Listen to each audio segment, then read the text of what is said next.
Hello hello, നീ എവിടെയാ? ഇനി നിന്നെ സ്കൂൾ കണ്ടില്ലല്ലോ. എന്റെ മമ്മിക്ക് വയ്യടാ. എന്ത് പറ്റി?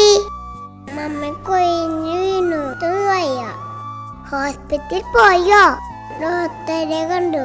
ചോദി വെച്ചുടാ. മമ്മിക്ക് വേദനിച്ചോ? നന്നായി വേദനിച്ചു.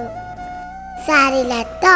ഞാൻ നമ്മുടെ ആരോഗ്യ മാതാവോട് മമ്മിയുടെ വാവു മാറാൻ പാറ്റിക്കാട്ടോ. മമ്മിയുടെ വാവു മാറിക്കോളും. പിന്നെ പച്ചാണെങ്കിൽ നീ നിന്റെ മമ്മിയും കൂടി കരുമത്ര പള്ളി പാറ്റിക്കണട്ടോ.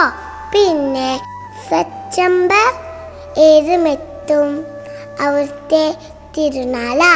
നീയും നിന്റെ മമ്മിയും കൂടി വരണേ. ഞാനുണ്ടാകും.